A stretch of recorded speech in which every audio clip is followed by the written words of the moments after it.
Muy buenas tardes, muy buenas noches en nuestros países hermanos. Muchas gracias por acompañarnos en Argentina, en Perú, en Ecuador, en Colombia, Puerto Rico.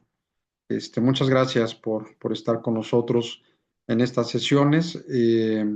Por supuesto, también a nuestros amigos y colegas en México, en varios estados de la República Mexicana.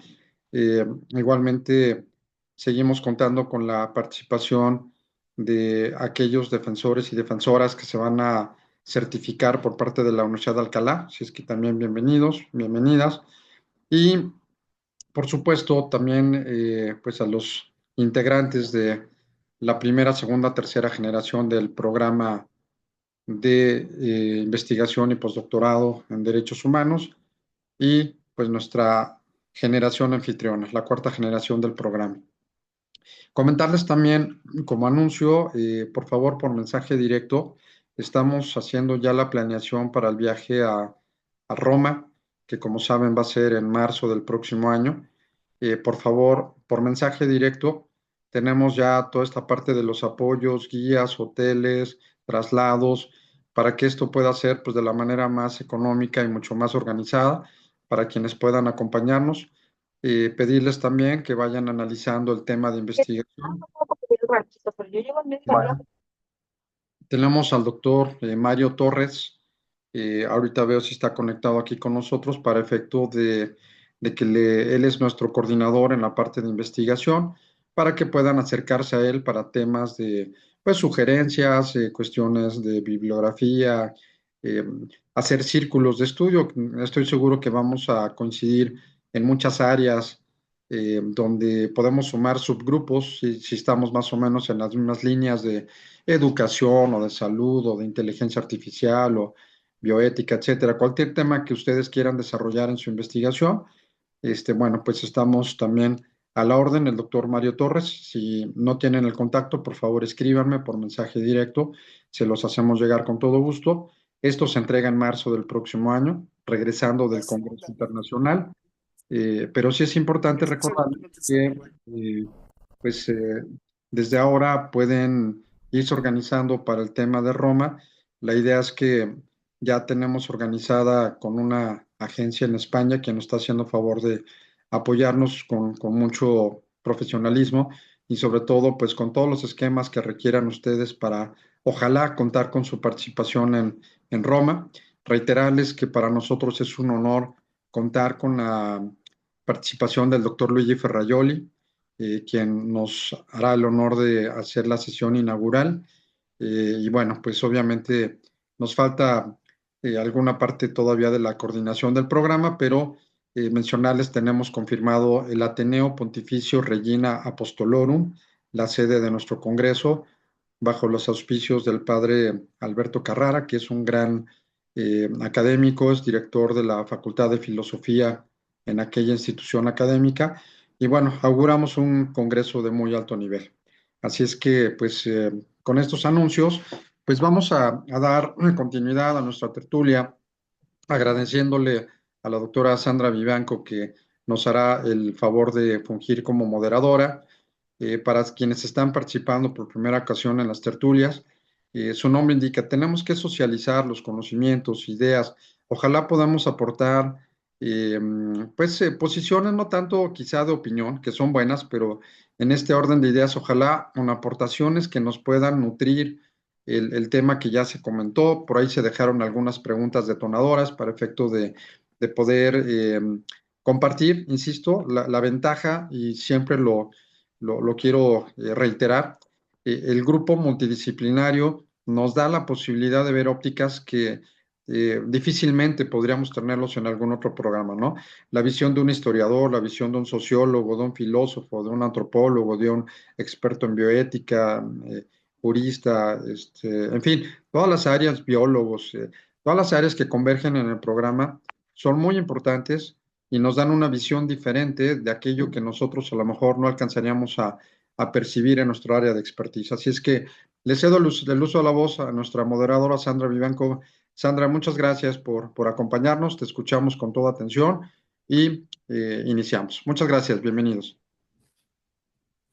Muchas gracias, doctor Sergio. Saludo Con mucho gusto a todas y todos. Espero que tengamos una tertulia agradable respecto de este tema que tan atinadamente nos compartieron ya hace 2 semanas. ¿Cómo entender la discapacidad?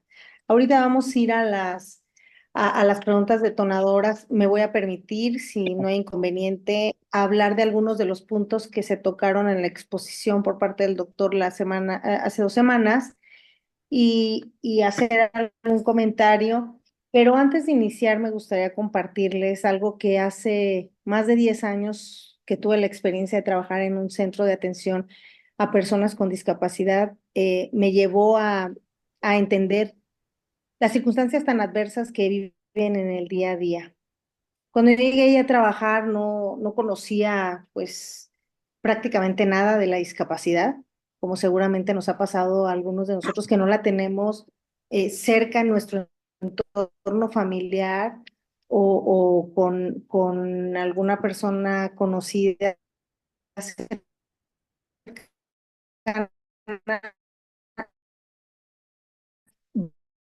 Vemos la discapacidad,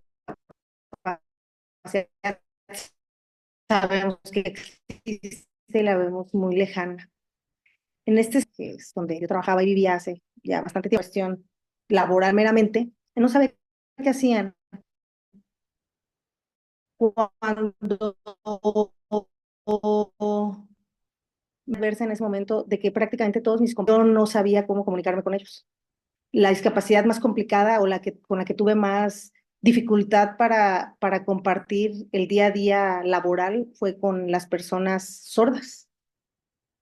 Eh, eh, Me costó mucho trabajo entender por qué de repente tenían ciertas molestias. Pues evidentemente yo no era clara para ellos. Ellos no conocen primero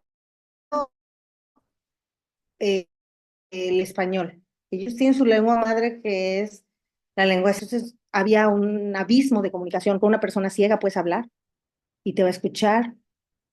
No le podrás mostrar algo, se lo tendrás que, que explicar un documento, una cuestión administrativa, pero hay un portal importante de comunicación. Con las personas sordas fue con quien tuve más dificultad. Ahí fue donde empecé a entender eh, la crueldad social que hay hacia casi todas las personas con discapacidad.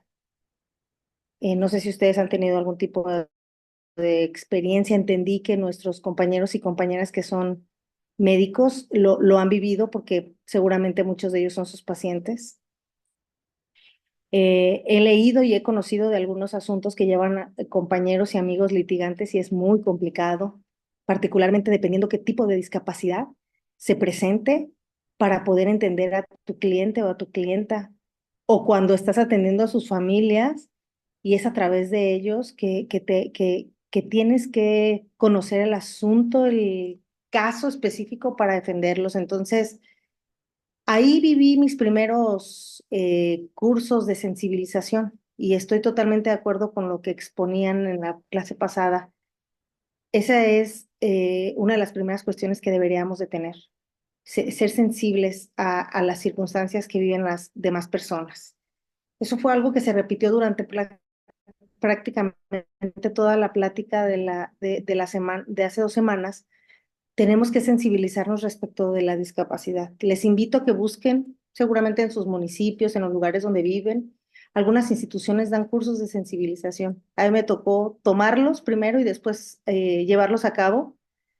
Y desde ir a un lugar para pagar algo con los ojos vendados, cruzar una calle con los ojos vendados, subir, sentarte, tomar una silla de ruedas y querer subir en una de las rampas es imposible, les aviso, ninguna está hecha adecuada para que una persona usuaria de silla de ruedas pueda cruzar al otro lado de la avenida. Aún y cuando ustedes las vean que están en las rampas, las personas sufrirían algún accidente, tienen que llevar asistencia. Y no todas las personas con discapacidad tienen la posibilidad de tener asistencia familiar o pagarla. Entonces, las brechas, las dificultades son inimaginables para cuando no necesitamos, cuando no estamos en esa circunstancia, cuando no somos personas usuarias de una silla de ruedas. Entonces, acudir a una institución bancaria es una cuestión muy complicada. Hay personas que no tienen alguna extremidad y hay todo tipo de obstáculos para aperturar una cuenta de banco. Ahora con el tema de biométricos, las personas ciegas, por ejemplo, las personas que no tienen una extremidad, tienen muchos problemas y no hay esa sensibilidad tampoco en las instituciones bancarias. Entonces, creo que esta cuestión que tocaba el doctor en la clase pasada de la sensibilización es básica e importantísima. También habló bastante respecto de de qué no es la discapacidad. Evidentemente no es una enfermedad, por supuesto que no es un castigo, tampoco se debe ver como una carga social, pero sí es restrictiva. Hacía énfasis él en que nuestra Constitución habla de igualdad de derechos, pero no tenemos los mismos derechos. La realidad de las personas de un grupo de atención prioritaria es que no tienen los mismos derechos que tenemos las demás personas. ¿Por qué? Porque tienen una circunstancia específica y el Estado debería de dotarles de cualquier elemento, cualquier cuestión institucional para que no vivan esa desigualdad. Y creo que en el caso de México, no sé otros países, pareciera que México genera más desigualdades y más barreras actitudinales y más barreras institucionales para que las personas con algún tipo de discapacidad, y creo que para las personas de cualquier grupo de atención prioritaria, lo pasen mal. ¿Qué sí es? ¿Desde qué punto debemos ver la discapacidad? Desde la igualdad. En efecto, todas las personas somos distintas. Todas las personas tenemos diferentes necesidades. Todas las personas merecemos los mismos derechos, los mismos como una generalidad, pero si hay alguna cuestión específica que requiera una persona, el Estado debería proveerle. No es el caso de México. Vimos los conceptos, inclusive creo que fue un poco de llamar la atención el concepto de la Organización Mundial de la Salud al hablar y al hacer la referencia a una normalidad. Y revisando con lupa el concepto, me quedé pensando todas las cuestiones que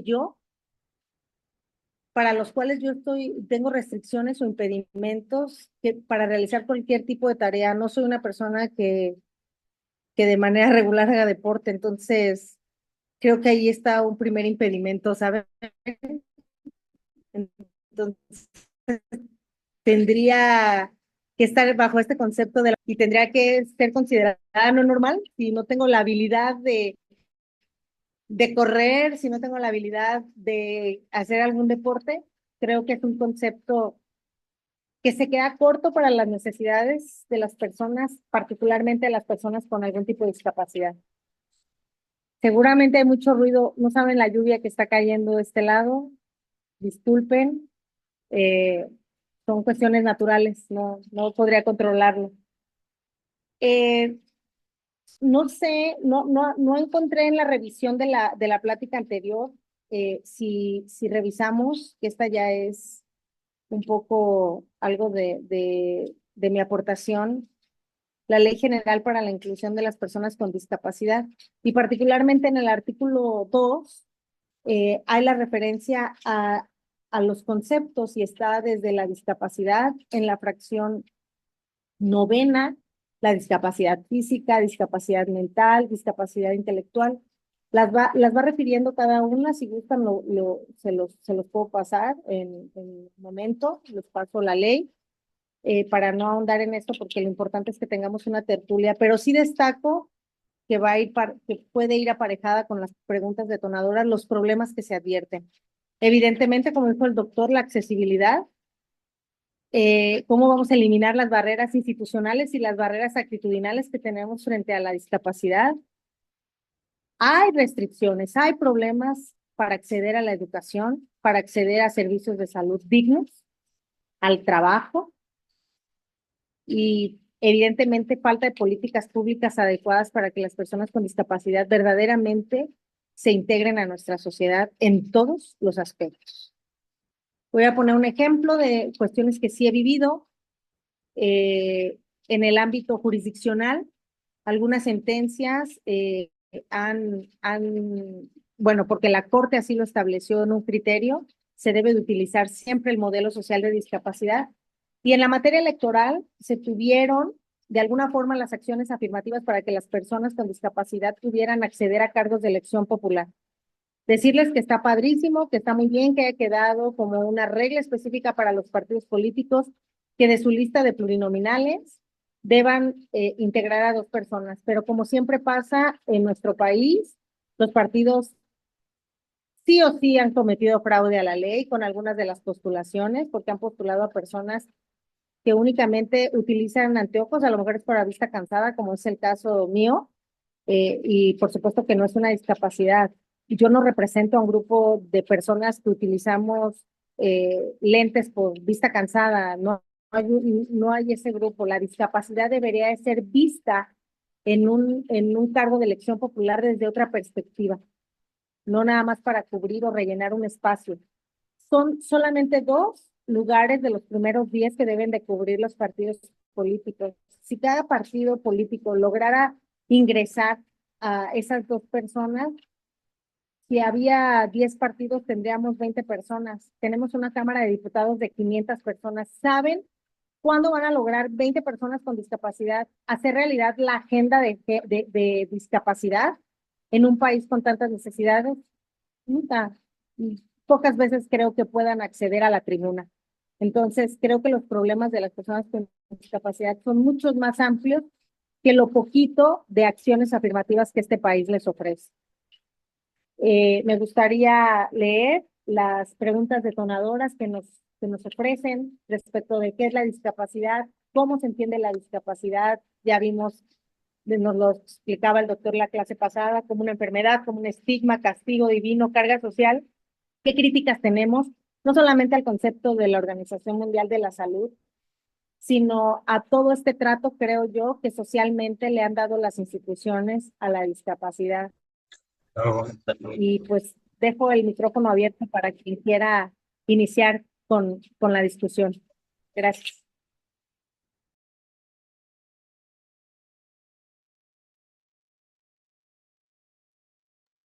Adelante, Noé. Hola, muy buenas tardes a todas y a todos, o noches. Eh, Mi nombre es Noé. Y bueno, lo primero que quiero comentar es que yo creo que tenemos grandes retos aquí en México, porque desde mi punto de vista sí se cuenta con un marco normativo internacional y un marco normativo nacional. La cuestión está en que hace falta precisamente políticas públicas, o sea, exigir que realmente eh, mm, las personas con discapacidad realmente se les puede incluir, ¿sí? Incluir en la sociedad, incluir en lo educativo. Yo comentaba en la reunión anterior que para que realmente se dé una inclusión, valga el término verdadera, se tienen que dar cuatro aspectos. Uno de ellos es el acceso, que tengan acceso realmente, y otro, porque algunos pueden tener acceso, pero al poco tiempo salen. Voy a poner un ejemplo de la institución. Tiene que haber acceso y permanencia. Acceso, permanencia y participación, independientemente de su condición, independientemente de sus características de la persona con discapacidad, llámese discapacidad visual, auditiva, intelectual, etcétera, tiene que participar conforme a sus características, conforme a lo que pueda, y por supuesto el último elemento, si estamos hablando de inclusión educativa, que haya aprendizaje. Entonces, esos son los cuatro elementos para que realmente exista una verdadera inclusión: acceso, permanencia, participación y aprendizaje. Tenemos barreras, enfrentamos barreras, ¿sí? Y esas barreras Principalmente yo he observado que son muchos todavía aquí, nos hace falta tener una cultura de aceptación, una cultura de respeto. No puedo generalizar, pero nos encontramos con actitudes, es una de las barreras principalmente, donde todavía en instituciones es que no hay lugar, es que no sabemos cómo atenderlos, es que no fui capacitado, no fui preparado y desde ahí es una barrera. Entonces, nos enfrentamos con barreras actitudinales y por supuesto, y los chicos ya cuando están en las escuelas, pues también nos enfrentamos con barreras didácticas, ¿sí? El docente que no se quiere actualizar, que no se quiere preparar para responder realmente a esa gran diversidad. Y están, por supuesto, las normativas y las estructurales. Hago mi comentario hasta ahí y luego probablemente más adelante. Muchas gracias, Noé. Adelante, Gregoria, tienes tu mano levantada. Muy buenas noches. Pues yo, según lo que usted acaba de decir, la verdad es, ¿qué razón tiene en decir precisamente que la discapacidad pues no es una enfermedad, no es un castigo, etcétera, pero que sin embargo estamos en desigualdad, por lo menos de derechos, con la demás gente que no tiene alguna discapacidad? Yo me pongo a pensar, ok, a lo mejor los sordomudos tenemos las señas pues las señas, ¿no? Porque aunque no hayan estudiado los familiares, pues ven la forma de cómo comunicarse. Pero a mí me llama la atención mucho la discapacidad de las personas que no tienen visualidad.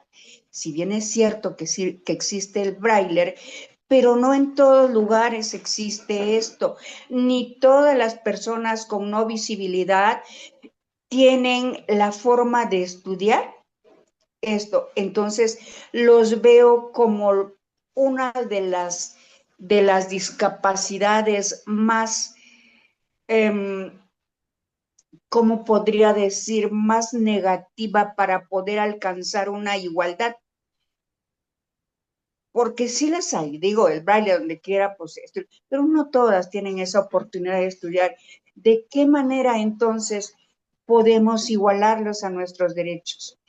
Están otras discapacidades que son como por ejemplo los indígenas, las personas que tienen una alfabetización muy poca, pero que sí pueden comprender.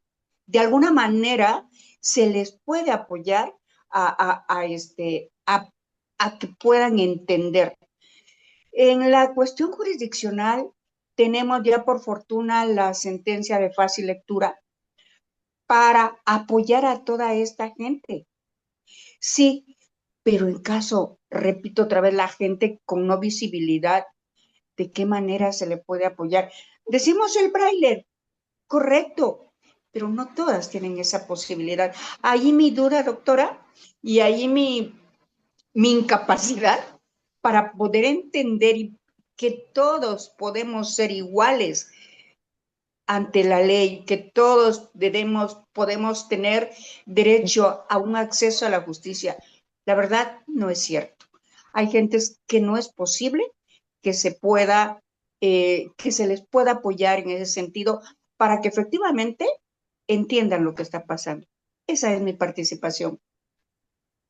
Muchas gracias, Gregoria. Fíjate que tienes mucha razón en pensarlo, porque si hacemos un ejercicio breve, si todos cerráramos nuestros ojos y les dijera que con los ojos cerrados activen su micrófono, creo que no todos le atinaríamos a la tecla de activar el micrófono, porque no es algo que hagamos comúnmente. Entonces, imagínense que estamos sin poder ver y lo tuviéramos que hacer, sería una complicación. Desde mi experiencia de haber trabajado con personas ciegas, desarrollan ciertas habilidades impresionantes para tener una movilidad. Su memoria les dice dónde hay una, ¿cómo se llama? Como los que están en el piso como mosaicos, como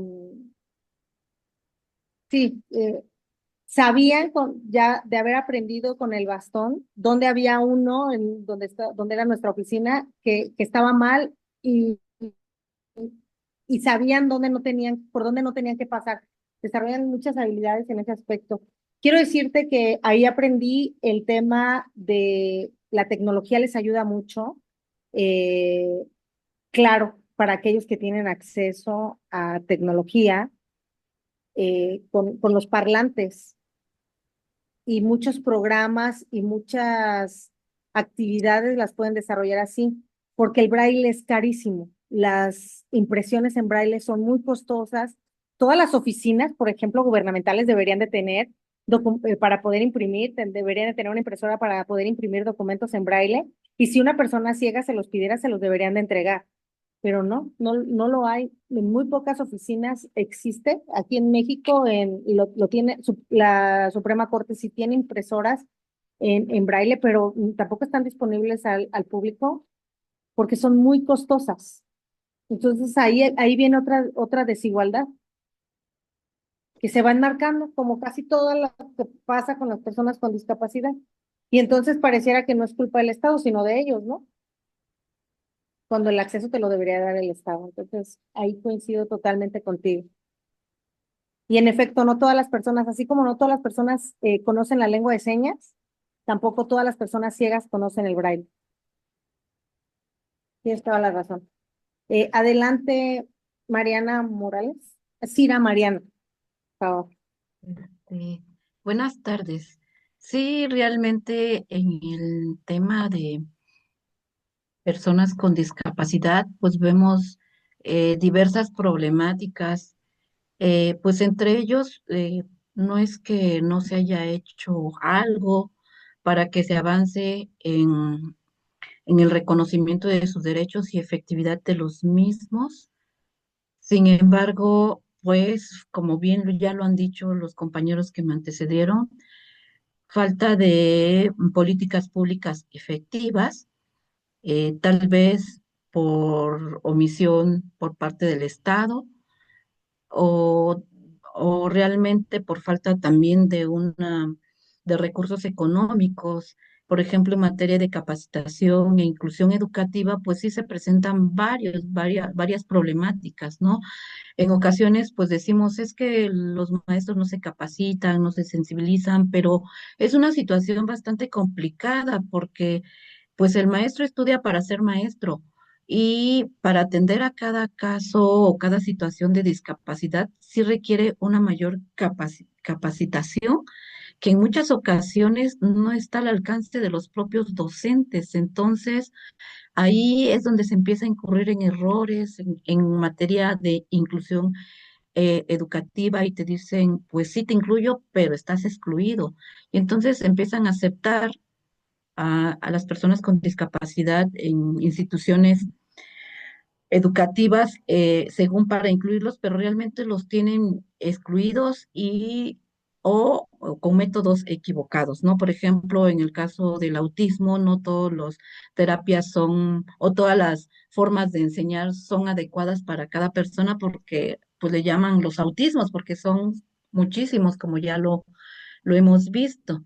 Y también, pues a mí me llama la atención mucho el tema de su capacidad jurídica, es decir, de su cómo externar su voluntad ante una situación de carácter legal. Por ejemplo, actualmente ya tenemos un Código Nacional de Procedimientos Civiles que la clase pasada yo hice una pregunta de que si la persona no quiere firmar, ¿cómo le va a hacer? Sí, ya investigué que en el Código Nacional de Procedimientos Civiles y Familiares definitivamente se deroga todo eso del estado de interdicción, para empezar, ¿no? Ya el modelo anterior que teníamos de este médico rehabilitador y ya entramos a un modelo nuevo de reconocimiento de derechos y de derechos humanos, pero sin embargo, pues falta mucho por hacer, porque primero no ha entrado en vigor. En segundo, creo que sí nos falta hacer mucho trabajo porque la toma de decisiones de las personas con discapacidad, pues Es un problema que se viene trabajando desde hace muchos años, desde el 2013, con la primera sentencia en ese famoso amparo, donde el joven que lo declararon en estado de interdicción se amparó y que después él reclamó el reconocimiento de sus derechos. Entonces ya lleva bastantes años en este tratamiento para el reconocimiento de sus derechos y la expresión de su voluntad y la autonomía de voluntad. Sin embargo, eh, todos los hallazgos que se han encontrado, pues incorpora la toma de decisiones con apoyo, ¿no? Eso es lo que se incorpora en la toma de decisiones, Camacho, elemento de toma de decisiones, y, pero también muchas ocasiones hay una sustitución o una discrecionalidad por la autoridad judicial, lo que nos trae como consecuencia un fenómeno de gatopardismo, ¿no? Es decir, ya tenemos la solución, ya el estado de interdicción ya se derogó, ya vamos a tratarlos a respetar su voluntad, pero en la práctica se presentan diversas problemáticas en cuanto a cómo van a externar su voluntad, su autonomía de la voluntad. Va a seguir habiendo abusos.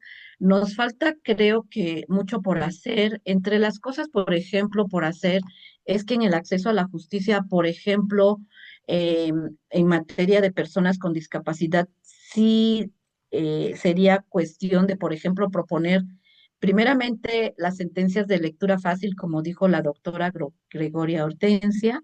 También faltaría mucho por hacer, por ejemplo, cómo van a manifestar ellos su voluntad a través de pictogramas, medios alternativos de comunicación, etcétera. Entonces, sí falta como que construir un verdadero andamiaje que haga efectivo este derecho de la manifestación de la voluntad, porque es muy complicado, pues en ocasiones, saber realmente cuál es la voluntad de la persona y tendríamos que tender puentes de comunicación, y de esta manera, pues yo siento que sí, en el papel, en el formalismo va a quedar así como, bueno, nos olvidamos del modelo médico rehabilitador y los modelos anteriores, vamos por el modelo de derechos humanos, pero nos falta mucho avanzar en esta cuestión de infraestructura, de aplicación de metodologías para el efecto de lograr verdaderamente una efectividad de derechos, ¿no? Ese tema me ha llamado un poco la atención. Y también, desde luego, contestando una de las preguntas detonadoras, para mí la discapacidad no es un castigo divino, ¿no? Es, es solamente una condición, una situación. Yo en muchas ocasiones digo, pues sí, por ejemplo, les dicen, ay, pobrecitos, o también a los padres les dicen, ay, pobrecitos, es motivo de lástima. No, no debe ser eso, ¿no? Entonces nos falta empatía, porque el hecho de que le digan a una persona con discapacidad, a un familiar de una persona con discapacidad, ay, pobrecito, es un ángel de Dios que te ha mandado, eso siento yo que no es lo correcto, es falta de empatía, pero bueno, la falta de información tal vez hace que eso suceda, porque pues yo les digo, es que es como estar morenito, blanco y todo eso, solamente no todos somos iguales, ¿no? Todos somos diferentes y tenemos diferentes habilidades y capacidades, y tendríamos que tratar, pues, pues, entre comillas, con normalidad ese tipo de situaciones, y claro está, no olvidarnos de los ajustes razonables, de las adecuaciones curriculares y muchas cosas que hay en materia de discapacidad, pues. Pero pues de entrada, pues no, no es un castigo divino, pues es algo que pues nos puede suceder a toda persona, y que lo debemos tomar con responsabilidad y con la normalidad que debería ser, y con empatía, ¿no? Con una verdadera empatía. Pues eso sería mi aportación con relación a este tema tan complejo también y tan Muchas importante en gracias, materia de Frida. derechos humanos. Sí, decirte respecto, desde mi punto de vista, respecto de lo que hablabas del reconocimiento de derechos, justo por eso la Suprema Corte de Justicia de la Nación emitió el protocolo para juzgar con perspectiva de discapacidad, porque de lo que tú me hablas y de lo que dices que hace falta, pues son las barreras institucionales. Y por supuesto que las personas con discapacidad no pueden estar sujetas ni a la voluntad, ni a que el Estado le invierta un poquito más de dinero al tema de discapacidad. Nunca va a ser problema de las personas con discapacidad. Siempre será responsabilidad del Estado. Y por supuesto que las barreras institucionales y actitudinales son de las personas servidoras públicas.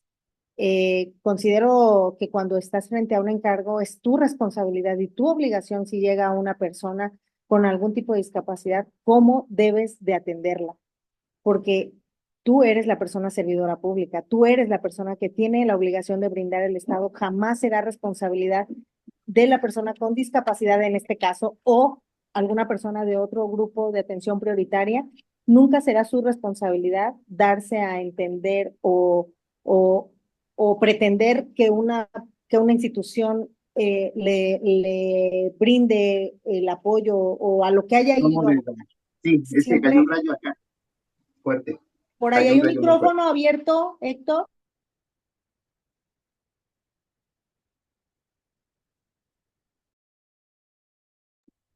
Ay, perdón, nos silenciaron a todos.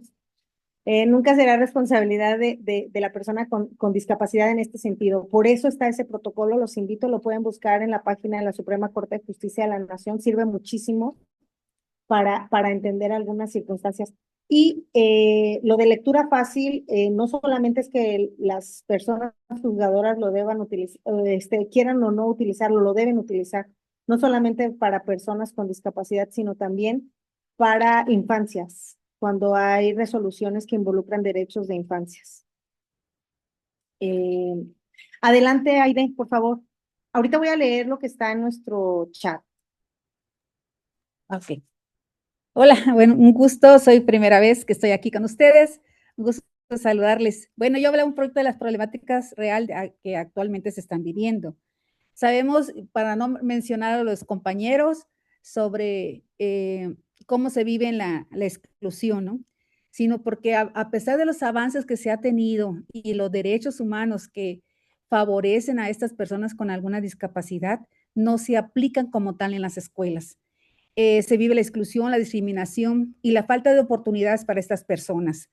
Ahí se encuentran los principales problemas, las barreras físicas que presentan los de discapacidad, acceso a espacios públicos y transporte y tecnología, porque la tecnología pues no va para todos ya, ¿no? No el uso de, dijera usted hace rato, no, unos no tienen brazos o la discapacidad motora, o unos son ciegos o unos son problemáticas para utilizar la tecnología, pero con el sistema Braille es otra forma de trabajarlo, ¿no? Pero sí, esas son barreras. La dificultad para acceder a una educación inclusiva y de calidad. En las escuelas, voy a hablar de las escuelas de nivel básico. Hay equipos multidisciplinarios, sin embargo, no se ponen de acuerdo con los maestros del aula regular. Cada quien quiere hacer por separado su trabajo y no funciona así. Para que haya una inclusión y atención a la diversidad, tiene que unificar criterios y llegar a acuerdos cómo atender al niño dentro del aula y no de separarlos, porque entonces no se llega a la meta o al objetivo propuesto o al propósito que se pretende adecuar los contenidos o los saberes con los niños, ¿no? Pienso que ahí hay una discrepancia entre maestro y los equipos interdisciplinarios y con el apoyo de un padre que no sabe ni qué hacer.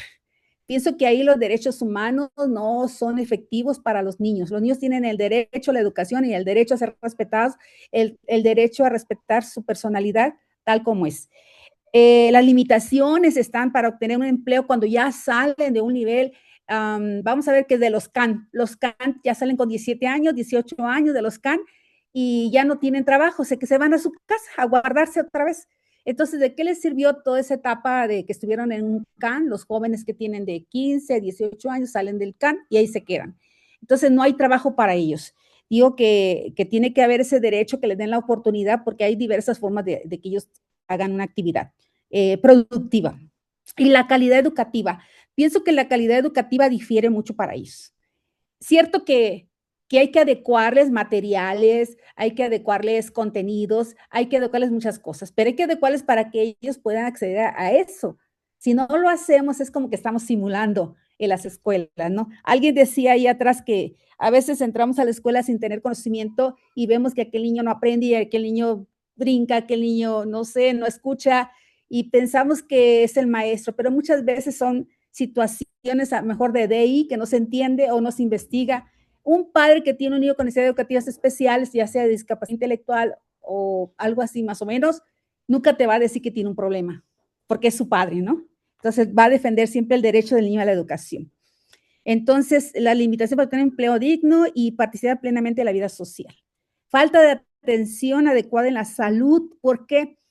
Porque muchos padres pues no tienen dinero para llevarlos a hacer todos los estudios que en la escuela les piden. En la escuela les piden, llévele con un médico, con un psicólogo, llévelo con trabajo social, llévelo a que le hagan una intervención educativa, intervención médica, y el padre pues no va a llevarlo porque no tiene el dinero. Entonces en las escuelas no tiene que ser tan importante, yo digo lo médico, más bien adecuarle lo que las fortalezas de ese alumno, buscar todas esas fortalezas para poder adecuar el contenido. Pienso que debe ser más prioridad que buscar todo lo médico, porque al final de cuentas ya están integrados en una escuela.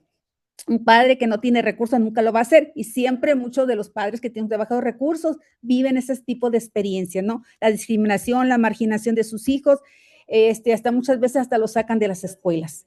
No les dan esa oportunidad de crecimiento, ni los maestros, ni los padres, porque no saben ni qué hacer. Yo creo que ahí decían algo de las políticas públicas, yo creo que hay letra escrita, pero hay letra escrita muerta, que no se ejecuta como tal, ¿no? Quizás nos falta esa parte, ¿no? De seguir dándole lectura a esos derechos humanos o a esos normativas que hay de la ley de educación, lo que dice la Constitución también, el derecho de cada niño que tiene la oportunidad de acceder a los conocimientos y de calidad.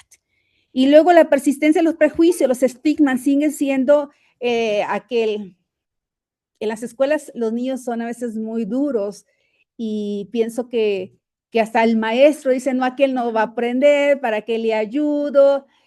No pierdo el tiempo con esa personita, en fin, no puede pasar, todo eso puede pasar, porque siempre un maestro se va a enfocar con un niño que sí va a aprender y no con uno que no va a aprender. Por eso son los rezagos en las escuelas. Esos derechos educativos o ese derecho a la educación o la educación para todos, creo que no se aplica como tal. Entonces ahí le hablo sobre los estigmas que afectan su autonomía y reconocimiento social. Y bueno, uno de los retos es la defensa de los derechos humanos. Los retos actuales consisten en construir sociedades más inclusivas donde la discapacidad sea vista desde la diversidad humana y no desde las limitaciones.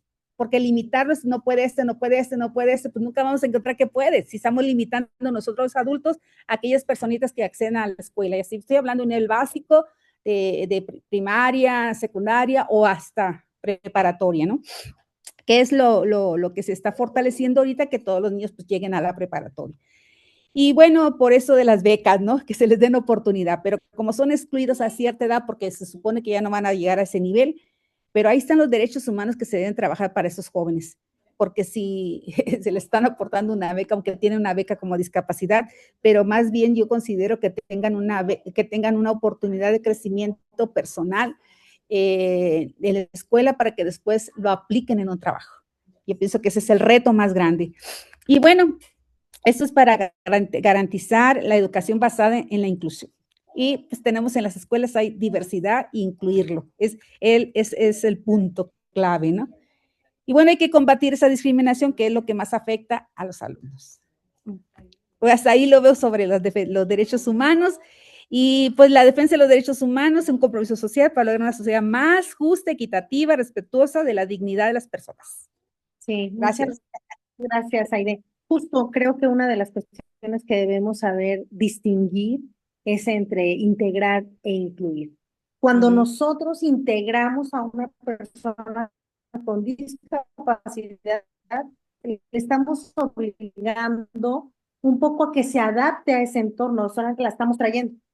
Pero cuando verdaderamente la incluimos es que hacemos que el entorno se adapte a esa persona. Y lo que ha estado haciendo el Estado, esas que le otorguen a las personas con discapacidad son fantásticas, siempre y cuando vayan aparejadas de una política pública que haga que esa beca, ya sea de estudio, ya sea de trabajo, sea funcional. ¿Qué ha sucedido en el entorno laboral. Algunas empresas han accedido a contratar a determinado número, a determinado porcentaje de sus empleados con discapacidad. ¿Por qué? Porque van a recibir incentivos fiscales. Ahora, habrá que ver cómo esa integración, esa inclusión de personas con algún tipo de discapacidad al ámbito laboral, si bien para la empresa ya le está redituando un beneficio fiscal, pero veamos en la vida funcional de la persona, en el tema laboral y su desarrollo social, qué tanto avanzamos, porque de eso deberían de tratarse las becas, los apoyos, los incentivos. ¿Cómo haces que su vida mejore? No solamente cómo le buscas cómo integrarlo a algo, pero porque el empleador va a tener un beneficio, pero ¿dónde estás dejando la constante capacitación tanto para las personas que están integrando como para las personas con discapacidad, para que se adapten verdaderamente a ese espacio laboral? Entonces, es toda una serie de cuestiones que debería estar buscando el Estado, como amalgamar. Repito, no es obligación de las personas con discapacidad estar ahí. Y una de las cuestiones es, para mí sí es importante cómo nos referimos a las personas, y les comento, porque te escuchaba y lo digo muy respetuosamente, todos los hitos, o sea, son los que disminuyen, violentan. Entonces, no son personitas, son personas. Muy importante Ok. ese tema, porque verdaderamente cuando has trabajado con las personas con discapacidad, sí les importa ese trato.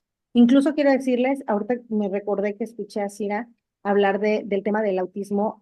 Acabo de enterarme en trabajo que como hay mucha diversidad en el tema del autismo, tienes toda la razón, Cira, ellos prefieren el término de neurodivergencias.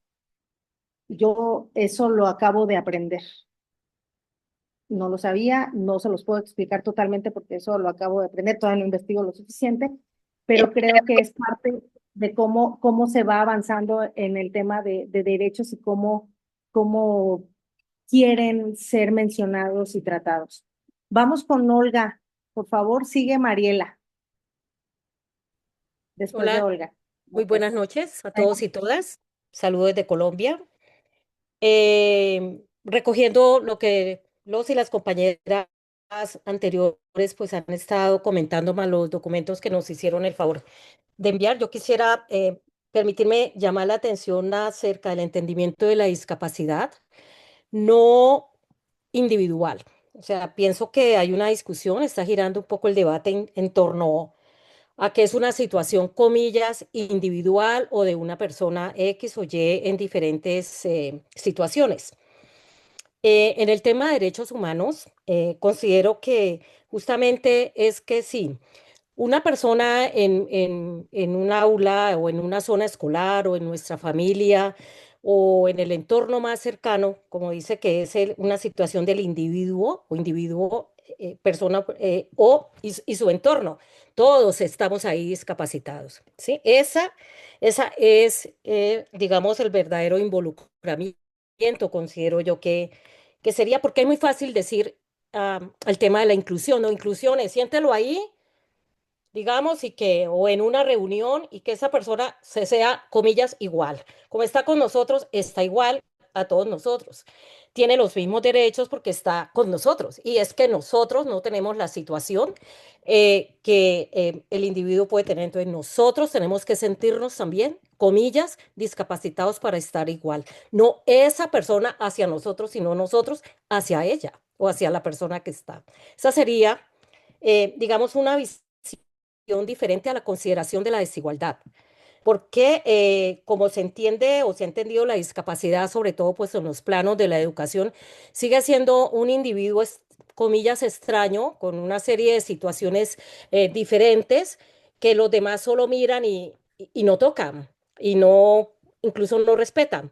Pero como está entre todo, está igual y no es así. Entonces considero que un poco la visión es hacia, vuelvo y repito, si en esa aula, si en esa familia, si en esa comunidad, esa persona tiene esa situación, todos estamos igual, ¿sí? Para poder entendernos y poder actuar de manera igual hacia la persona y no la persona hacia nosotros. Porque ese individuo es el que tiene una situación de eso. Entonces llamo la atención hacia el término de involucramiento o de, o de estar, digamos, haciendo posible que esa persona o entender la discapacidad. El otro punto es, pues lo que se ha planteado aquí, más allá del modelo médico, ¿sí? Efectivamente, las personas con diferentes situaciones de discapacidad pues tienen el derecho al tratamiento X o Y con el cual eso se está manifestando, si es así. ¿No es cierto? Que es un punto. Pero el otro punto al cual quiero llamar aparte del primero, que es el término es inclusión. O sea, que la inclusión no es que la persona la sentamos ahí y porque estar con nosotros es todo igual, y que nosotros somos los que tenemos que ir no ella hacia nosotros. Ese es mi punto, el de lo que se determina como inclusión. Ahora, el otro punto es sobre el más allá del modelo médico. El más allá del modelo médico, como nos han explicado, hay una serie de situaciones, es el que hace referencia a las políticas públicas. Y hay que entender que no es em, una situación del orden, digamos, social y médica, sino que en nuestros países generalmente, en todos los que estamos, nosotros los que estamos haciendo este postdoctorado, pues los servicios médicos y la atención médica en términos generales, pues tiene una gran deficiencia, justamente, pues como se plantean en la mayoría de nuestros países los sistemas médicos, ¿sí? Pues que son objeto de una privatización, que son objeto de un mal servicio porque pues están obedeciendo a intereses internacionales en los cuales los dineros públicos deberían estar invertidos especialmente en salud y en educación y en otros pues también, pero especialmente salud y educación y vemos que eso es muy cambiante. Entonces, que eso no es tanto, que el problema, digo, es más político, ¿sí? El problema es más político y de la inversión que en estos países nuestros que están subyugados pues por grandes poderes internacionales, eso no permite que haya un buen servicio de salud, ¿sí? Entonces, ese es realmente el punto clave y el punto álgido con el cual nosotros nos enfrentamos. Y el tercer punto es el tema del cuidado y de los cuidadores, ¿sí? Eso pasa con las personas ya de tercera edad, con las personas, los hijos, y generalmente, pues son mujeres, ¿sí? Son mujeres. Y ese tema de los cuidadores y las cuidadoras no está muy bien, digamos, solucionado ni resuelto. Aquí en Colombia, por ejemplo, hay a veces un apoyo del orden psicológico, del orden médico, pues sí, a las personas que cuidan, a muchos mayores o personas que tienen otras situaciones, pero eso tampoco se ve. Sí, es porque el individuo que tiene una discapacidad generalmente pues tiene un cuidador, una cuidadora al lado, ¿sí? Y esa es otra cosa que también está invisible y que se invisibiliza. Entonces, tiene muchas aristas este tema de la discapacidad en cuanto al tema de la educación, en cuanto al tema de la política pública de salud y en cuanto al tema de las otras aristas como los cuidadores y las cuidadoras que tienen que ver con eso. Ello haría pues que lo ideal, estas personas pues tuvieran una alta, lo que dice la OMS, pues una alta autoestima y autosuficiencia, porque sí la pueden tener. Si no tuviéramos todos esos problemas que hablamos ya del transporte, de cómo se ven en las escuelas, en fin, todo esto que ya han hablado los mayores, los otros compañeros que me antecedieron. Entonces, ese es como el planteamiento que yo me permito hacerles a ustedes Muchas de gracias, revisar Sonia. el tema de inclusión. Muchísimas Muchas gracias. gracias a ti. Hay un comentario respecto de limitar las intervenciones. Creo que nunca hemos tocado ese punto de cuánto tiempo por intervención. No hay una regla escrita, entonces no lo voy a hacer por el momento porque además están desarrollando una idea y considero que es una cuestión de respeto, pero si para las siguientes reuniones podemos implementar eso, pues estaré de acuerdo, pero si no ha sido una regla, no lo haré en este momento, si me permite, doctor Sergio. Adelante, Mariela. Gracias. Doctora, muy buenas noches a todos. Muchísimas gracias. Pues mire, voy a tratar de ser breve para no ser repetitiva tampoco y respetar el sobre todo su tiempo, su ponencia. Mire, tengo yo algunos comentarios respecto de una verdadera inclusión para las personas con capacidades diferentes. Creo que pudiéramos hablar de 3 puntos fundamentales, que el primero me gustaría enfocarlo en la sensibilización y educación de la propia familia, doctora, porque me parece que desde ahí es que viene esta violencia tan terrible. Me parece que hay una gran área de oportunidad a través de las mismas secretarías de salud, de las secretarías de educación pública, para reeducar a los familiares que tienen un paciente bueno, perdón, una persona con capacidades diferentes en casa. Eso por un lado. Por otro, como han repetido las políticas públicas, creo profundamente que vienen cambios muy buenos, estructurales en cuanto a la normatividad, muchas reformas jurídicas muy importantes, pero nos falta el cómo implementarlas. Mientras que esas normas, leyes de nueva creación no tengan una receta que son las políticas públicas de cómo aplicarlas, vamos a estar exactamente en las mismas, así tengamos las leyes de primer mundo. Por otro lado, y el último punto, tuvimos la oportunidad de participar con el doctor en un coloquio internacional en Colombia de derechos humanos, en donde hubo la ponencia del doctor Juan Carlos Nazario Alemán, que por cierto quiero pedirle el material aquí al estimado doctor Sergio Arellano, me encantaría pedírselo. Su ponencia se llamó La cultura contributiva como base para la exigencia de derechos humanos.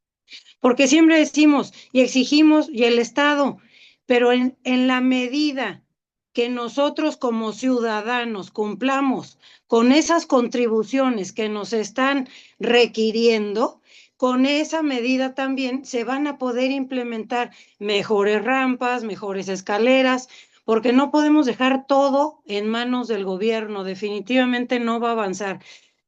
Desafortunadamente sí, claro que entra el tema de la corrupción, que en ocasiones, por mucho presupuesto que haya, se desvía. Pero también como ciudadanos, y mucho más me parece ahora en este grupo estudiosos de los derechos humanos, pues que empecemos por casa, empecemos a cumplir con estas cuestiones tan pequeñas, pero que de pronto se traducen en hechos muy grandes, ¿no? Entonces, eso es básicamente mi participación, estos 3 temas que considero que debemos trabajar como sociedad, como sociedad. Entonces, pues agradezco mucho los minutos de su tiempo y de todos. Gracias. Muchas gracias, Mariela. Con el debido respeto, te comento, dentro del el tema de discapacidad, ha habido una progresividad de conceptos y también de cómo nos referimos a las personas con discapacidad. Y el concepto, porque en algún momento se utilizó, así como el de angelitos, también se utilizó el de capacidades diferentes, ya ahora no. En realidad todas las personas tenemos capacidades diferentes. Hay algunas que tienen las habilidades físicas, habemos otras que a lo mejor sabemos cocinar, otros que no saben hacer nada de cocina, pero a lo mejor son muy buenos en otras cuestiones. Y esas son las diferentes capacidades que tenemos todos y todas. Y entonces las personas con discapacidad no se encuentran aquí, o también están incluidas aquí, pero no es el término correcto, sino persona con discapacidad. Le Eh, agradezco que me lo aclare. Muchas gracias. No, gracias a ti. Y por eso decía el tema de los hitos también, porque invalidan. Recordarán que muchísimo antes, es más, la ley del seguro social todavía habla de la invalidez. O sea, estás invalidando a una persona. No se ha reformado en ese sentido, pero también ya no es un término adecuado que debamos utilizar, porque justo es eso, el trato igual, el trato digno y el trato con respeto. Eh, Fíjate, Mariela, que yo no voy a coincidir contigo en el último punto que dijiste. Creo que sí, todas las personas deberíamos de pagar impuestos, pero lo que no estoy de acuerdo, o sea, sí estoy de acuerdo en eso contigo, pero lo que yo no estoy de acuerdo es que el gobierno necesita esos recursos para cumplir con una obligación que tiene, como en el caso, lo que establece en el caso de México, lo que establece nuestra Constitución. El tema del derecho humano a la salud, a la educación, a una vida digna, en este caso para las personas con discapacidad. Hay recursos, creo yo, suficientes, porque luego vemos que hacen obras, perdón por la referencia, pero hasta estúpidas, que no les sirven a una sociedad y no pueden hacer una rampa bien. No, sí la pueden hacer bien, pero no la quieren hacer bien. Y no solamente no la quieren hacer bien de gastar lo que tienen que gastar, ni siquiera buscan a la persona que tenga conocimiento, por ejemplo, en diseño universal. Arquitectos puede haber muchísimos, ingenieros civiles puede haber muchísimos, pero una persona que tenga estudios específicos en diseño universal para temas que le importen y que requieran y que necesite una persona con discapacidad, pues a lo mejor hay que buscarlo. Y por supuesto que lo podrían contratar por honorarios, hacer una rampa adecuada para que las personas puedan utilizarla. Hay rampas en las oficinas públicas en las que ni siquiera pueden dar la vuelta una silla de ruedas. Entonces, eso no es adecuado y eso no es un trato digno. Y creo que el gobierno sí tiene el recurso para eso. Sí, están bien los impuestos, todos debemos de pagarlo, pero no creo que le haga falta para hacer un trabajo adecuado y no desviar recursos para otras cosas que no debiera. Noé, si me permites, me gustaría, antes de que vuelvas a compartirnos algo, me gustaría permitirme leer lo que hay en nuestro chat, porque vi algunos comentarios muy interesantes y no sé si nuestros compañeros o compañeras no puedan hablar por los temas técnicos. Entonces, si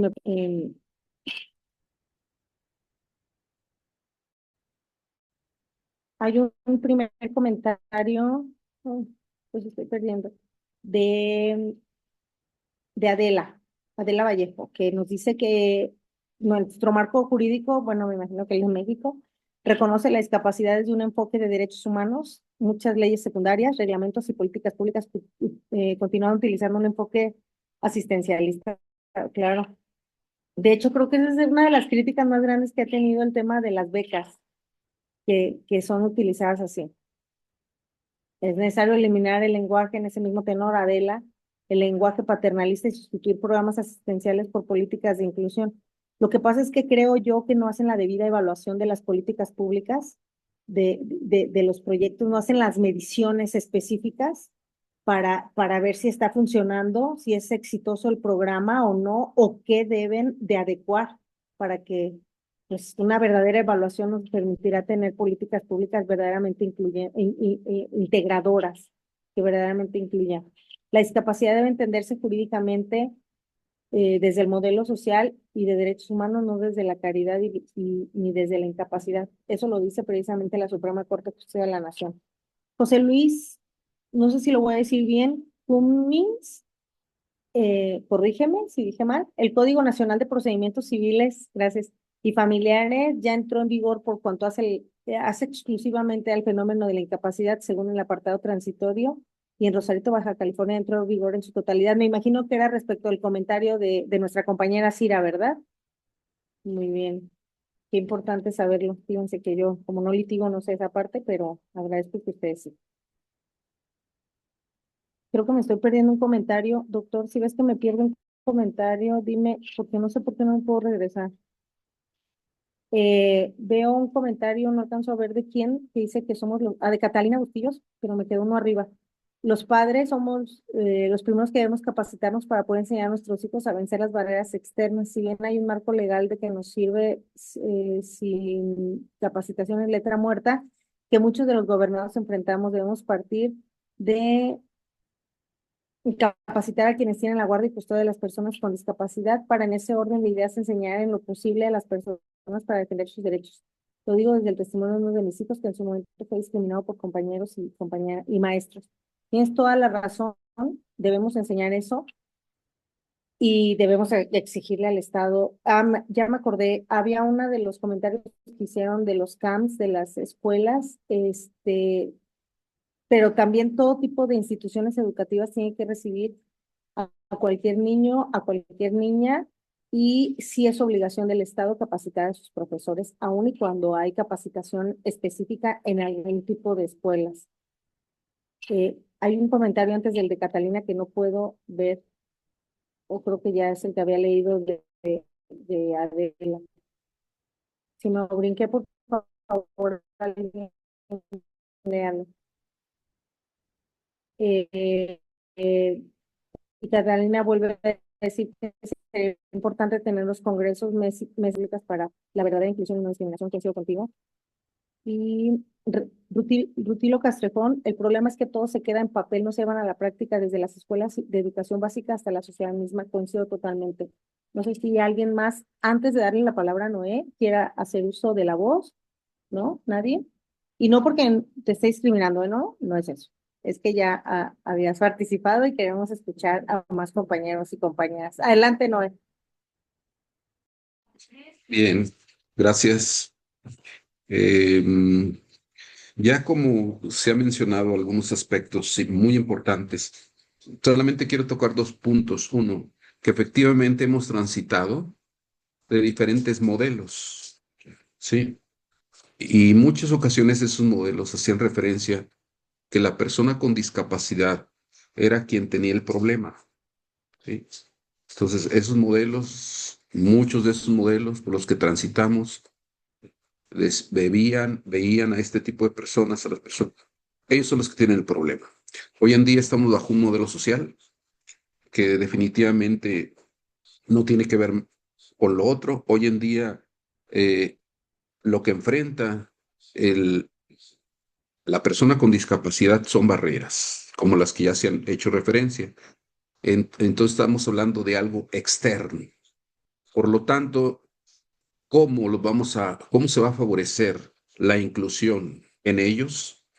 Pues minimizando o eliminando ese tipo de barreras. Ya dijimos que hay barreras didácticas, hay barreras actitudinales, hay barreras estructurales, etcétera. Pero hay dos formas, la misma ley nos lo comenta, y probablemente pueda haber más. Uno es a través de los ajustes razonables, como bien ya se comentó. Uno, ¿cómo puedo eliminar o minimizar las barreras para que la persona con discapacidad tenga esa inclusión realmente? Pues a través de ajustes razonables, ese es uno.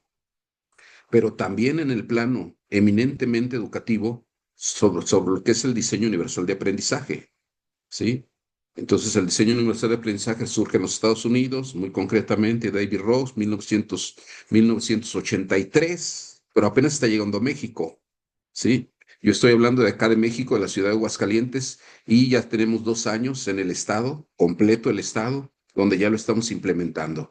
Entonces, algo muy importante, a través de esas dos vías, o minimizo, elimino con DUA o con ajustes razonables. Esa es mi participación. Gracias. Muchas gracias, Noé. De hecho, creo que es una cuestión de voluntad política, de voluntad de cada una de las personas, verlo desde esa perspectiva. Lisette, adelante. Hay una disculpa, espero si se me escuche. Fuerte y Bueno, claro. realmente a lo que están hablando, o sea, de veras es todo un deleite escucharlo. Yo comparto que la discapacidad, pues, no es un fallo en sí eh, individual, sino lo diría social del entorno que nos rodea. ¿Por qué? Porque es esa falta de inclusión, falta de rampas, de ausencia de intérpretes, de tener esa rigidez educativa de los sistemas educativos y una inclusión laboral, diría yo, falsa, ¿no? Disfrazada de esta caridad luego que se tiene o que se dice, ¿no? Sin embargo, el mundo sigue pues tratando de llevar a cabo esta inclusión como un gesto de buena voluntad y es lo que debemos de tener primordialmente, no como un criterio te podría decir, de eficiencia social. Ignorar esta realidad no solo es injusto, ¿sí? Es un lujo que ningún país se puede dar.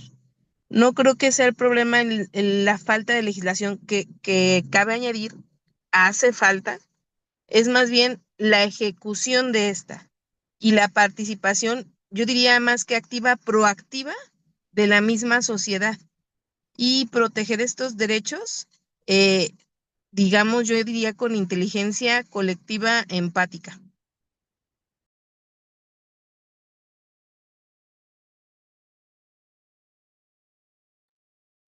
Muchas gracias, Lice. Tienes toda la razón.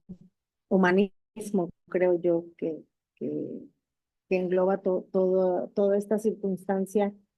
Y no me vayan a criticar, a lo mejor para, para algunas personas es muy bueno. No sé en qué momento sucedió, porque no lo recuerdo exactamente, que empezaron a poner el cuadrito de donde está el intérprete de lengua de señas en los eventos y también a llevar interpretación de lengua de señas. En un tribunal en el que yo estaba también había intérprete de lengua de señas y a mí siempre me ha llamado muchísimo la atención cómo invierten recursos para esa discapacidad exclusivamente, pero también me llama mucho la atención eh, eh, la falta de conocimiento, casi toda o en este caso institucional, porque consideran que todas las personas sordas conocen la lengua de señas. Pues no, tienen sus propias formas de comunicarse. No todos se comunican a través de la lengua de señas, no todos la conocen. La lengua de señas de los intérpretes está pues muy institucionalizada porque la lengua madre de las personas sordas no es el español y las personas intérpretes interpretan en español porque las personas a las que están interpretando están hablando o leyendo en español. Entonces, siempre me ha llamado mucho la atención y me da un poco de risa este esfuerzo institucional en solo reconocer una sola de las discapacidades y gastar dinero en ello y considerar que todas las personas conocen la lengua de señas. Y entonces ahí me parece que falta algo muy importante que dijo Lice, la empatía. Adelante, querida maestra Claudia Zavala. Muchas gracias, doctora Sandra. Qué gusto saludarles a todas y a todos.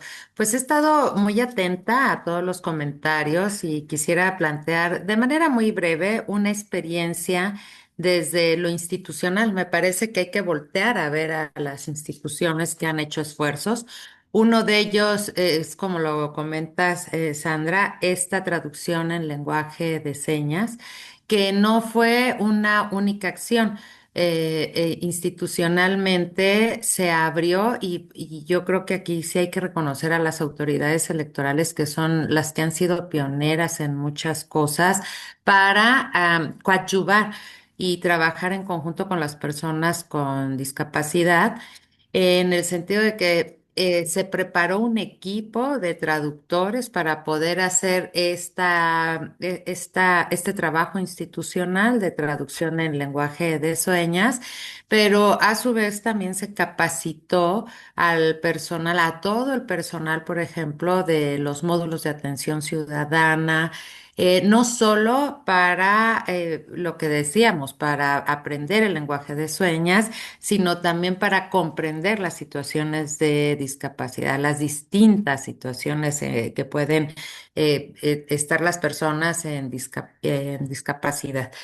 Y también se abrió una línea de acciones que no podemos verlo nada más de manera concreta, sino que se tiene que tener una mirada periférica.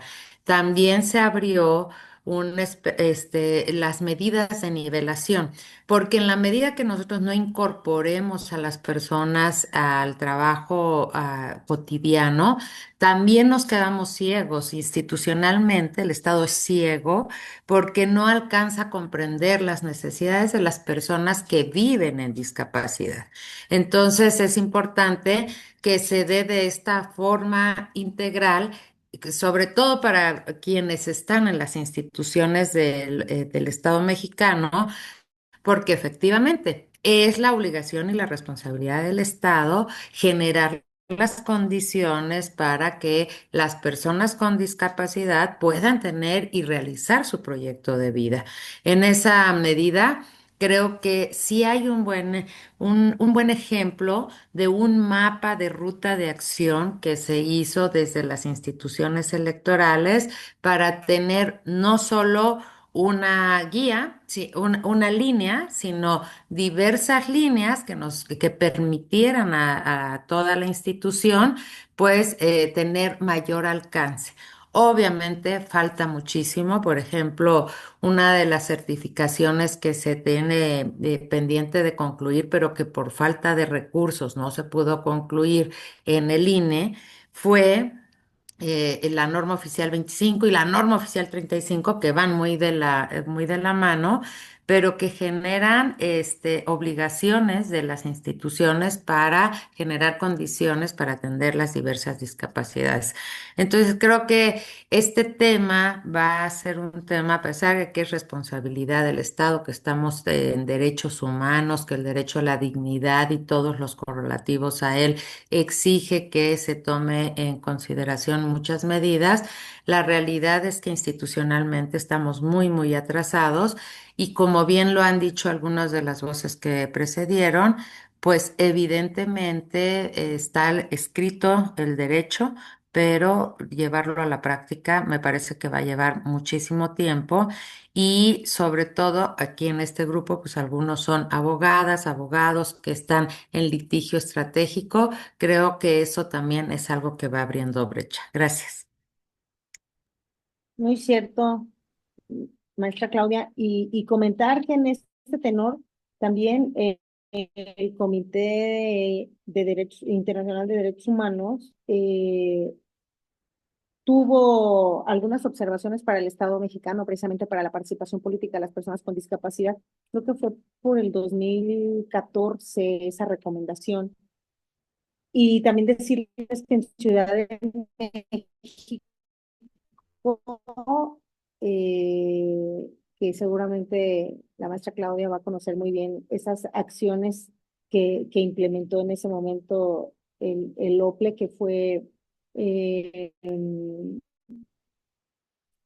la, la plantilla para el voto de, creo que es a quien decía Muñoz, la mampara para las personas de abajo, para las personas usuarias de silla de ruedas. El Instituto Electoral fue de la Ciudad de México, fue el primero que implementó eso, creo, ¿verdad, maestra Claudia? Entonces sí son acciones que han ido de a poco visibilizando ciertas necesidades. Mm, no tiene nombre, pero es una florecita rojita que dice Carpe Diem. Adelante, te escuchamos.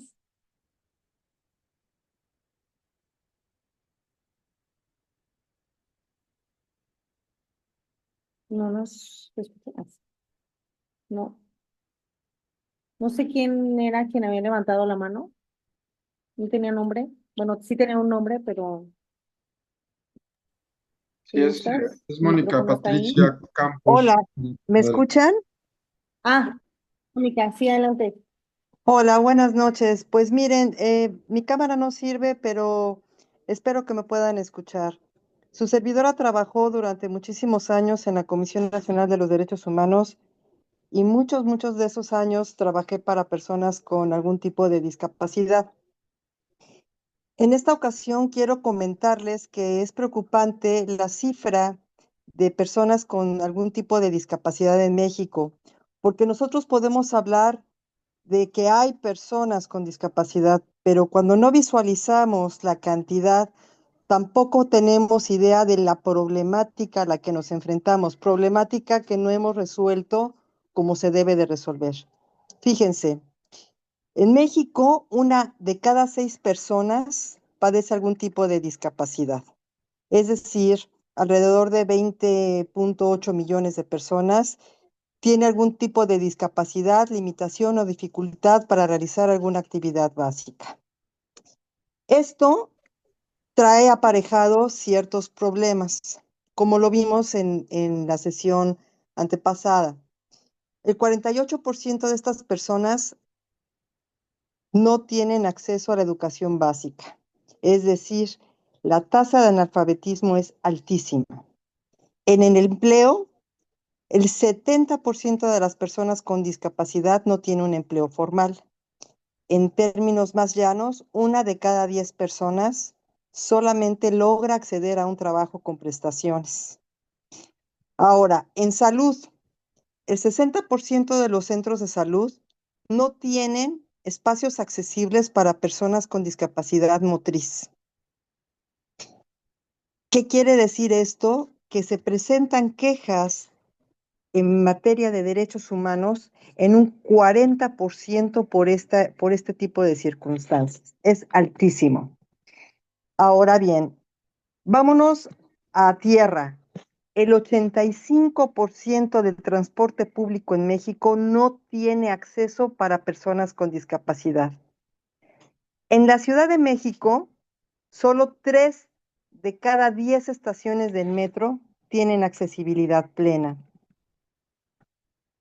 Todo esto nos da cuenta de que la Comisión Nacional de los Derechos Humanos recibe alrededor de 1,200 a 1,500 quejas anuales relacionadas con discapacidad.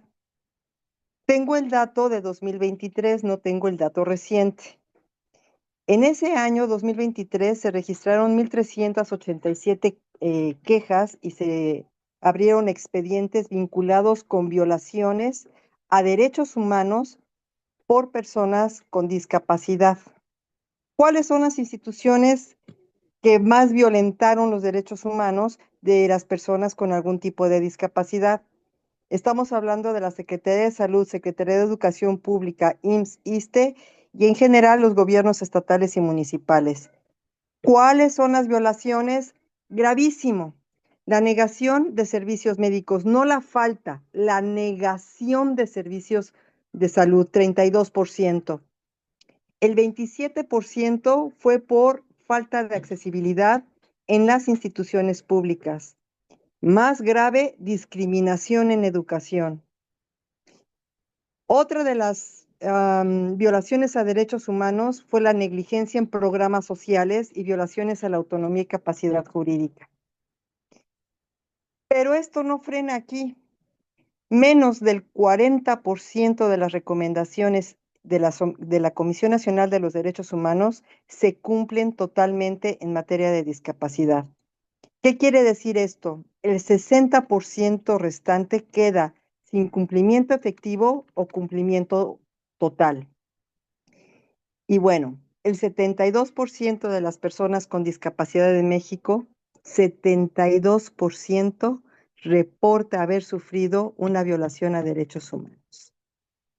Todo lo que podamos platicar en este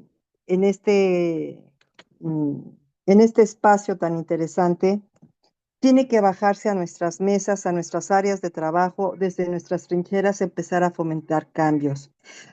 Se hablaba de la participación por parte de la ciudadanía, de aportar, de pagar nuestros impuestos, de tener empatía, de que haya políticas públicas. Eso lo sabemos, eso lo tenemos muy, muy claro. Pero mientras no reconozcamos que las personas con discapacidad deben de ser reconocidas como titulares de derechos y no como beneficiarios de programas, esto no va a cambiar. Esto es mi humilde opinión, es Quantum y les agradezco su atención. Mónica, nos has desarmado, nos has dejado en la lona, creo yo, porque cuando las cifras son tan arrolladoras, primero nos da vergüenza, creo yo. Bueno, a mí me da vergüenza que tengamos una circunstancia así. Es preocupante porque, repito, cualquier programa, cualquier beneficio, cualquier política pública que no se mide, que no se evalúa, entonces no sirve para nada. Quisiera saber qué pasa cuando se hace la glosa del informe y tienen que rendir el informe o respecto de lo que habló un gobernante de alguna entidad o en el caso de la presidencia de la República, qué responden respecto del tema de educación y de salud, que son los puntos más específicos de los números que nos diste, de la numeralia que nos diste. Qué espanto, porque creo que hacen a un lado el tema de las quejas.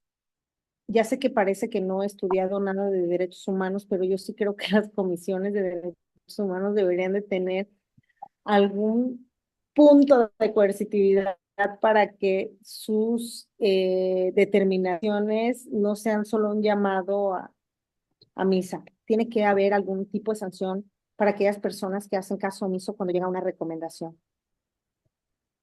No podemos seguir transitando con estos números. De verdad creo que es algo vergonzoso. No sé si pasa en otros países, pero en el nuestro estoy segura que... Y esas son las cifras de lo que se puede medir. Seguramente, como en todo, hay una cifra sombra que le llaman de aquello que no se denuncia. Doctor, estamos sobre la hora. No sé si Perdón, Mónica quiere volver a participar. Sí, adelante. ¿puedo hablar un Adelante, Mónica, por momento? favor. Nada más para Claro, dar respuesta a por supuesto. su cuestionamiento y al cuestionamiento que seguramente bulle en las mentes de todos nosotros. Los organismos protectores de derechos humanos, por su naturaleza, no son coercitivos, emiten recomendaciones. Las recomendaciones se basan en la legalidad y en la buena fe. La legalidad, porque ninguna recomendación se emite sin un marco jurídico previo que sustente los argumentos que se expresan en las recomendaciones. La buena fe es por parte de las autoridades que son recomendadas. Y esta buena fe yo le llamaría compromiso social. No es de que yo quiera, no es de que yo me imagine que debo, es ajustarnos a un marco legal en un cumplimiento estricto de lo que la norma exige. Cuando estamos simulando, cuando estamos hablando en un discurso que suena bien, pero no lo bajamos a la realidad, todo lo que se diga, todas las leyes, todo es letra muerta. ¿Qué se requiere? Lo decíamos hace unos minutos previo a mi intervención. Se necesita no voluntad política, se necesita compromiso real, una convicción de servicio real. Creo que ya estamos en tiempo, no creo, estoy segura que ya estamos en tiempo de cambiar nuestro formato mental. Nosotros, los latinoamericanos, sé que estamos hablando no nada más de México, sino de América Latina y de otros lugares del mundo. Estamos muy acostumbrados a que, bueno, el gobierno, sabemos que el gobierno roba, bueno, pues que robe, pero que escurra. Sabemos que hay corruptos, pues sí, pero no son tan malos. Basta. Creo que tenemos que exigir lo que debemos exigir con base en la normatividad. 1, 2, quienes hemos sido y quienes son funcionarios públicos, servidores públicos, seamos realmente lo que significa esto, que funcionemos y que sirvamos al público. La sociedad civil organizada en materia de discapacidad no debe de ser únicamente propositiva, debe de ser exigente, inclusiva. Y nosotros, los que estamos de este lado en la academia, en la investigación, tenemos que involucrarnos con ellos porque no lo saben todo, ni nosotros tampoco. Y lo que se decía al principio, que usted fue muy clara, no tenemos todos el contacto directo con personas con discapacidad, pero eso no nos hace ajeno al problema. Las comisiones de derechos humanos, todos los organismos públicos, todas las secretarías de salud, de educación, todas tienen una función especial, pero mientras sigamos haciendo como que hacemos y no hacemos nada, las cifras van creciendo y estamos sujetos a una caridad burocrática que no debe de ser.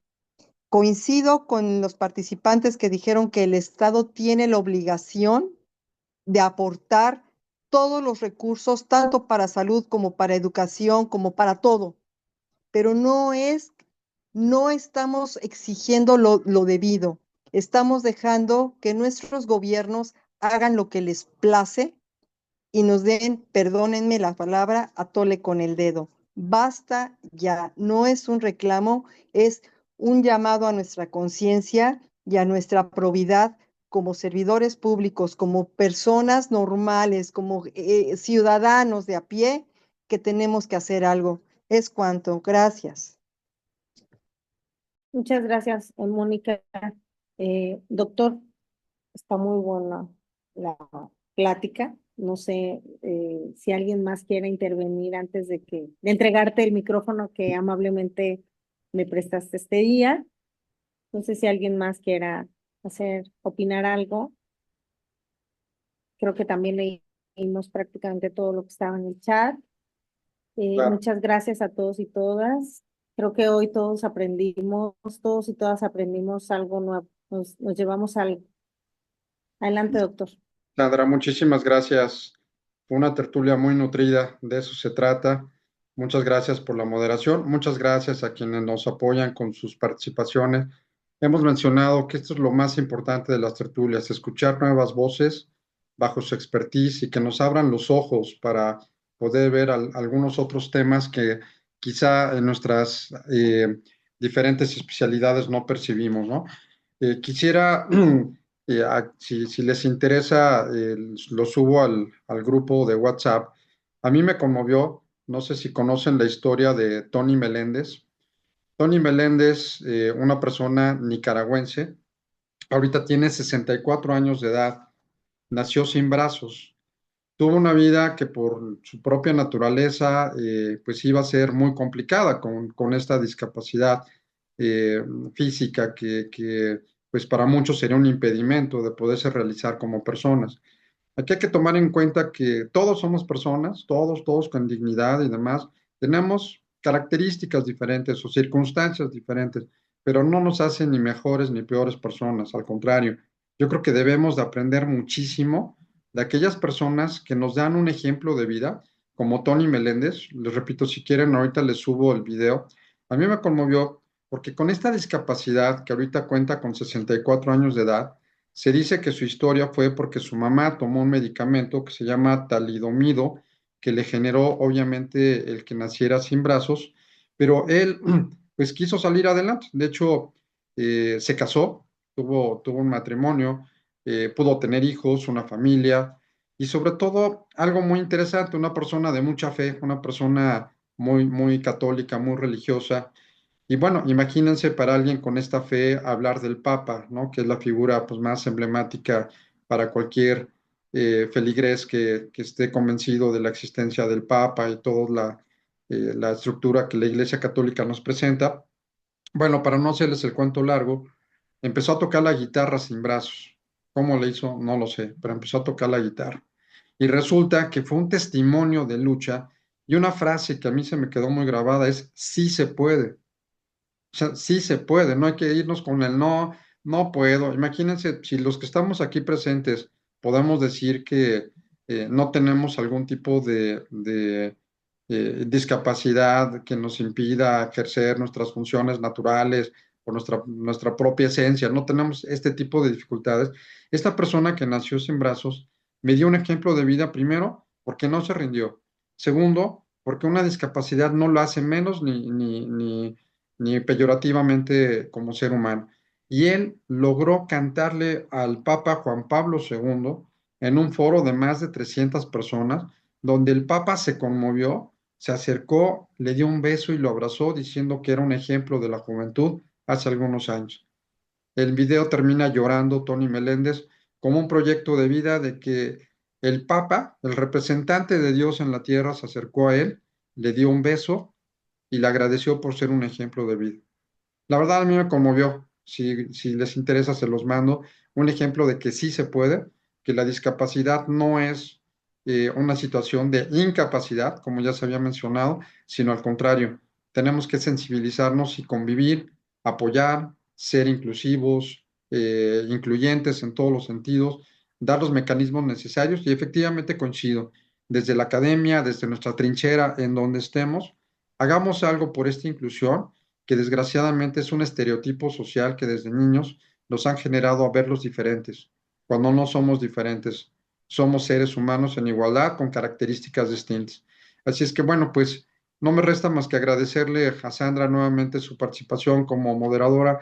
Mil gracias. Y a todos y a todas que nos hicieron favor de acompañarnos en esta sesión, muchísimas gracias.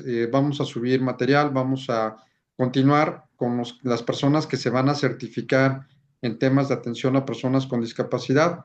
Tenemos ya un grupo de WhatsApp donde les daremos las indicaciones para proceder con este documento oficial. Quienes seguimos en la certificación de España y en el programa de postdoctorado de investigación, pues nos vemos el próximo lunes y muchas gracias a todos y a todas. Que descansen y muy buenas noches. Gracias, muchas Gracias, gracias. doctor. Muchas Buenas gracias. noches. Buenas Buenas noches. noches. Muchas gracias.